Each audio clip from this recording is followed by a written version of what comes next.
اليوم أنا طبعا بخاف على المستقبل تبعي وتبع أولادي، إني أنا فيش عندي بديل، هذه أرضي. يعني أنا إذا بروح من هان وين بدي أروح؟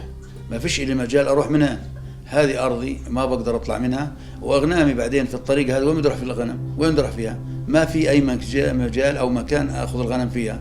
بعدين أنا هذه الأرض ما بنطلع منها، هم هذول مجانين، إحنا أرضنا ما بنطلع فيها حتى لو نموت في أرضنا. وبيجوا مستوطنات بيبنون عليه، فيش 10 سنين عمل المستوطني أو ما بؤرة استيطانية، فيش إلا 10 سنين وبيثبتوا فيها، بيعملوا بطون وبيجوا بيعملوا بيوت وبيبنوا وبيزودوهم بالكهرباء والمي والجيش حراسة. بس إحنا بالعكس أرضي وبدهم يطلعوني من أرضي.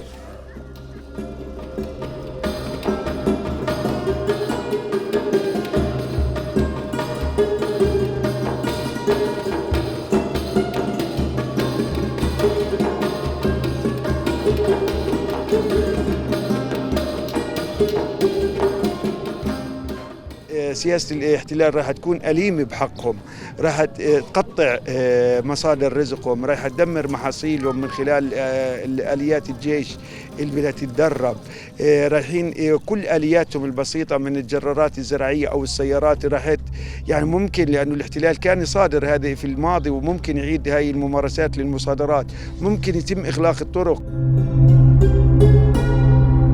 ورسالتنا إلى المجتمع الدولي بشكل عام إنه ما يقوم به الاحتلال في هذه المنطقة ضد القانون الدولي الإنساني، ضد حقوق الإنسان. يجب أن يكون هناك تحرك على مستوى الجنائية الدولية وعلى مستوى الأمم المتحدة لوقف هذا الإجرام بحق منطقة مسافر رياض.